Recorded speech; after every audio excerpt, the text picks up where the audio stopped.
T5। बोलो राष्ट्रपति का ऑपरेशन कर दें और राष्ट्रपति के बाद में फिर ऑपरेशन करेंगे उपराष्ट्रपति का, बोलेंगे भी कर दिया जाए ऑपरेशन। याद है क्या ट्रिक बताते हैं हम?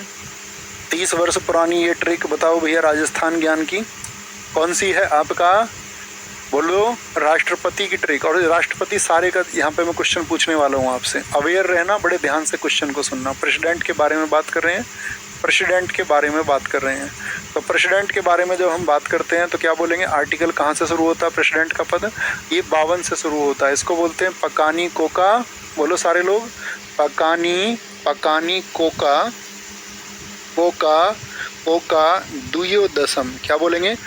पकानी कोका दुयोदशम होता है, दुयोदशम होता है। ठीक है, पकानी राष्ट्रपति का पद, ये आपका साथी क्या बोलेंगे? राष्ट्रपति क्या होगा? कार्य से, का से होगा, कार्यपालिका का प्रमुख होगा, कार्यपालिका का प्रमुख होगा, यानी एग्जीक्यूटिव चीफ होगा। अब मेरा क्वेश्चन सुनो जरा ध्यान से। राष्ट्रपति का जो पद है आपका, क्या बोलेंगे? ये राष्ट्रपति, पोस्ट ऑफ प्रेसिडेंट को बताया गया है, ये एग्जीक्यूटिव चीफ होगा।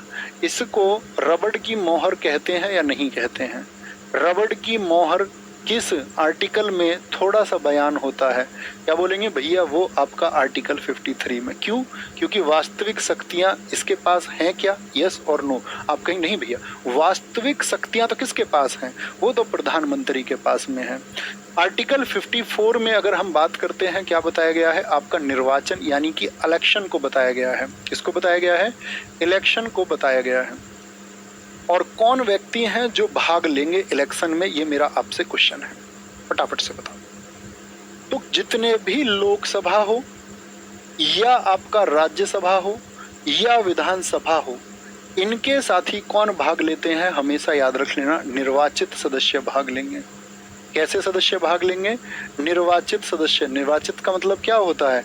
निर्वाचित का मतलब जो लोग इलेक्टेड हैं। नॉमिनेटेड क्यों भाग नहीं लेते, ये मैंने आपको बताया था, क्योंकि वो किसका पक्ष ले लेंगे? राष्ट्रपति का ही पक्ष ले लेंगे, क्योंकि भारत में राष्ट्रपति दोबारा चुनाव लड़ सकता है, हाँ या ना? जी भैया।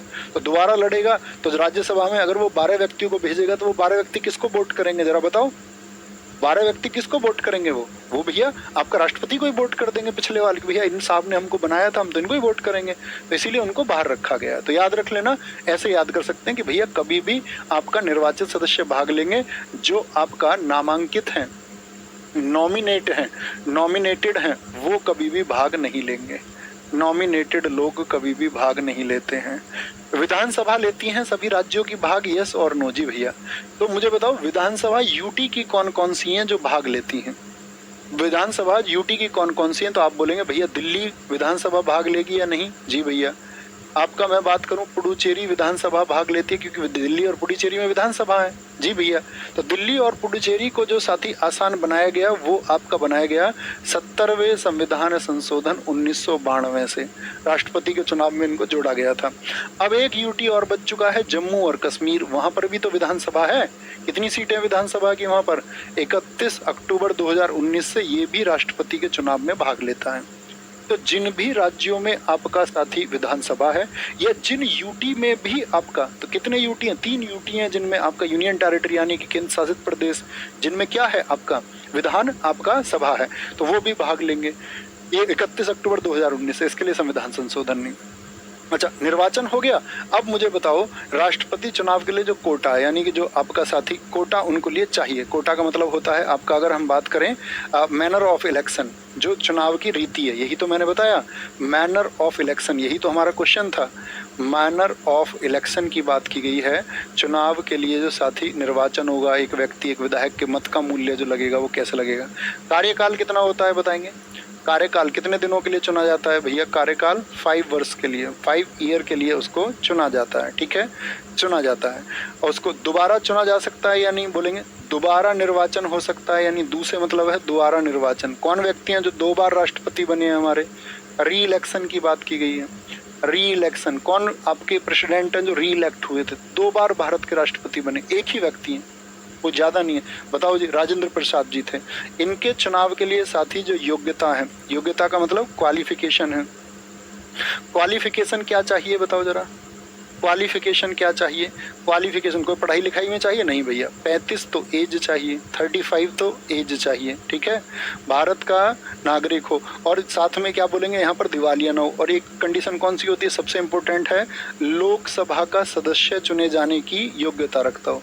इसके मेंबर चुने जाने की क्वालिफिकेशन हो, लोकसभा का सदस्य, यानी कि लोकसभा के सदस्य के लिए कम से कम आपका साथी 25 उम्र तो चाहिए, लेकिन राष्ट्रपति के लिए कर दी 35, यानी कि लोकसभा के बाद के भी 10 वर्ष आपका।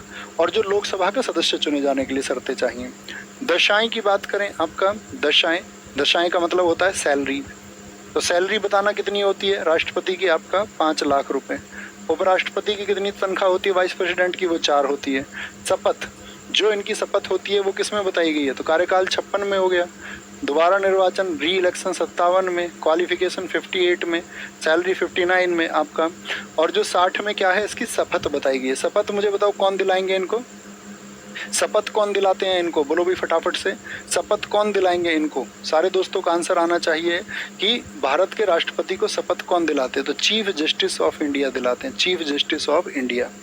देखो एक क्वेश्चन पूछा जा सकता है, इसको जो सैलरी मिलती है वो किससे मिलती है, तो याद रख लेना कंसोलिडेटेड फंड से मिलती है, कंसोलिडेटेड फंड से, यानी कि जो भारत की संचित निधि है, किससे, भारत की संचित निधि से, संचित निधि से इनको क्या मिलता है, आपका सैलरी मिलता है। शपथ चीफ जस्टिस ऑफ इंडिया कराएंगे। वर्तमान में चीफ जस्टिस ऑफ इंडिया कौन है? 61 में क्या बताया गया है, महाभियोग, इम्पीचमेंट। मैंने आपको बताया था इम्पीचमेंट को हमने कहाँ से लिया है, जरा बताओ। इम्पीचमेंट को हमने कहाँ से लिया, आर्टिकल 61 से। कहाँ से शुरू होगा, किसी भी सदन से शुरू हो जाएगा, किसी भी सदन से ये क्या बोलेंगे, शुरू हो जाता है। बस ये होगा जो शुरू करे तो 1/4 के सिग्नेचर होनी चाहिए, 14 दिन की पूर्व सूचना होनी चाहिए, 2/3 बहुमत से दोनों सदनों में पास हो जाए तो महाभियोग लागू हो जाता है, इम्पीचमेंट लागू हो जाएगा। कोई दिक्कत? अच्छा, अब बात करते हैं किसकी, आर्टिकल 72 में क्या है, आर्टिकल 72 में क्या है, बोलो क्या बोलेंगे, पावर ऑफ पार्डन्स को बताया गया है, पावर ऑफ पार्डन्स को बताया गया है, यानी कि जो राष्ट्रपति की क्या है, जो क्षमादान की शक्ति है, क्षमादान की शक्ति। तो सभी प्रकार के क्षमादान ये दे सकता है, यानी छोटा कर सकता है उसको, किसी की सजा को माफ़ कर सकता है, फांसी को माफ़ कर सकता है, किसी को कोर्ट मार्शल, जो सेना न्यायालय अधिनियम है आपका, जो साथी आपका सेना न्यायालय अधिनियम है 1950, उसके तहत भी कोई सजा मिली है उसको भी माफ़ कर सकता है। लेकिन गवर्नर की जो पार्डन ऑफ पावर्स हैं, जो पावर ऑफ पार्डन्स है, वो किस में बताई गई हैं, गवर्नर, राज्यपाल की, वो आर्टिकल 161 में। और आर्टिकल 161 और आर्टिकल 72 में अंतर क्या है, मेजर डिफरेंस क्या है? मेजर डिफरेंस ये है कि राज्यपाल एक तो साथी आपका फांसी की सजा को नहीं खत्म कर सकते, यानी कि जो डेथ पनिशमेंट मिला हुआ उसको खत्म नहीं कर सकते, और कोर्ट मार्शल में जो सजा सुनाई गई है उस पर वो एक्शन नहीं ले सकते, बाकी सारी सेम है, बाकी सारी क्या है आपका सेम है। तो आर्टिकल आपका साथी 72 हो गया। मुझे बताना आर्टिकल 123 में क्या है, आर्टिकल 123 में क्या है, आपका ऑर्डिनेंस ला सकते हैं, अध्यादेश ला सकते हैं, अध्यादेश, क्या बोलोगे, अध्यादेश, यानी कि आपका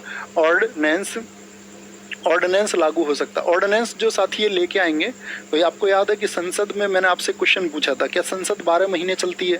संसद में 3 सत्र होते हैं, आपका बजट सत्र होता है, मानसून सत्र होता है, शीतकालीन सत्र होता है, तो क्या ये तीनों महीने चलते, 3 सत्र जो है 12 महीने चलते हैं? आप कहेंगे नहीं भैया, संसद में छुट्टियां होती है ना। जी भैया, तो छुट्टियों में अब संसद का काम है कानून बनाने का, अब कानून तो बन नहीं सकता क्योंकि सांसद साहब तो छुट्टी पे गए हुए हैं, इंजॉय कर रहे हैं वो लोग, नेताजी लोग। तो जब नेताजी लोग एंजॉय कर रहे हैं और हम देश को किसी कानून की जरूरत है, हमने नेताजी को बिठाया इसलिए था कि कानून बने, ऐसे में कानून कैसे बनेगा? तो राष्ट्रपति साहब लेके आते हैं ऑर्डिनेंस। मुझे बताओ ऑर्डिनेंस कितने दिन के लिए लागू रहता है? और गलत उत्तर ना आए प्लीज, मैं आपको बता के शायद थकने की स्थिति में आ चुका हूँ। अब बता दो मुझे फटाफट से। कोटा वाला समझ में नहीं आया। कोटा का मतलब राष्ट्रपति का चुनाव कैसे होगा? एकल संक्रमणीय मत होता है, आपका आनुपातिक प्रतिनिधित्व प्रणाली पर होता है, विधायकों के मत का मूल्य लगता है, राज्य के अनुसार जनसंख्या में भाग देना, उसमें फॉर्मूले होते हैं। यूपीएससी सीसैट के लिए पढ़ना, उसमें पूछा गया था आपका एक नॉर्थ ईस्ट के स्टेट देके कि वहाँ के विधायक के एक मत का मूल्य निम्न में से किसका अधिक है। देखो 6 मंथ्स वाले अभी भी मौजूद है। तुम कब तक जिंदा रहोगे रे? 6 महीने और 6 सप्ताह, 6 महीने मत लिखो, तो 6 महीने में तो, क्योंकि संसद के बीच में गैप कितना हो सकता है, अधिकतम सत्रों में 6 महीने तक का गैप हो सकता है। लेकिन जैसे ही संसद अपने प्रारूप पे आएगी तो उसको 6 वीक्स के अंदर उसको पारित कराना पड़ेगा। तो 6 महीने और 6 सप्ताह मैक्स आपका ऑर्डिनेंस लागू रह सकता है। मुझे बताओ दोस्त, आपका जो गवर्नर लेके आते हैं स्टेट में, वो किस आर्टिकल से लेके आते हैं? गवर्नर। राज्य में अध्यादेश कौन लेके आएगा? तो राज्यपाल लेके आएगा। तो राज्यपाल के लिए कौन सा आपका अनुच्छेद होता है? फटाफट से आंसर आ जाए। ठीक है, ये आर्टिकल 123 हो गया। एक बात बताओ, सुप्रीम कोर्ट से सलाह किसमें बताई गई है? आर्टिकल 143 में क्या है? राष्ट्रपति क्या होगा? सुप्रीम कोर्ट से सलाह, सुप्रीम कोर्ट से एडवाइस कर सकता है या नहीं कर सकता है? तो सुप्रीम कोर्ट से साथ ही आपका एडवाइस ये कर सकता है। ये बड़ा इंपॉर्टेंट है। ठीक है, आर्टिकल 143 बहुत शानदार आर्टिकल। एक आर्टिकल 77 अभी इस SSC CGL में पूछा गया पहले ही दिन। जितने भी प्रोसीजर भारत में हो रहे हैं, जो समस्त साथी कार्रवाई हैं, जितनी भी एक्टिविटीज हैं, समस्त कार्रवाई किसके नाम से हुई मानी जाएंगी? समस्त कार्यवाही, भारत सरकार की जितनी भी कार्यवाही होंगी वो राष्ट्रपति के नाम से हुई मानी जाती हैं। राष्ट्रपति के नाम से, क्या बोलोगे? राष्ट्रपति के नाम से मानी जाती हैं। अब इस तरह के क्वेश्चन तो कराने की जरूरत नहीं है तुम्हें कि भैया भारत के पहले राष्ट्रपति कौन थे जो निर्विरोध चुने गए थे, बताना जरा, पूछ लेता हूँ। भारत के राष्ट्रपति पहले जो निर्विरोध चुने गए थे बिना अपोजिशन के, फटाफट बोलो। नीलम संजीव रेड्डी हैं। कौन है जी? नीलम संजीव रेड्डी हैं। अच्छा बताओ, सुप्रीम कोर्ट के ऐसे कौन से चीफ जस्टिस थे आपका जिन्होंने भारत के राष्ट्रपति के रूप में काम किया है? आपका M हिदायतुल्लाह है। M हिदायतुल्लाह पहली महिला राष्ट्रपति। बताओ पहली महिला राष्ट्रपति कौन बनी थी भैया? तो आप बोलेंगे भैया प्रतिभा पाटिल थी। दूसरी कौन है आपका? वो आपका कौन है अभी वर्तमान में? द्रौपदी मुर्मू है। किस जनजाति से आती हैं द्रौपदी मुर्मू, जरा बताइए? संथाल जनजाति से आती हैं। संथाल जनजाति से आती हैं। कमाल कमाल हो भाई, तुम कमाल नहीं, तुम धमाल हो। ठीक है, तो राष्ट्रपति साहब के बारे में काफी चीजें पूछ जाती हैं। सबसे इम्पोर्टेंट है इनके इलेक्शन से पूछा जाता है क्वेश्चन। ठीक है, और बाकी सब तो आप जानती हैं, सब कुछ महत्वपूर्ण है। चलें साहब आगे।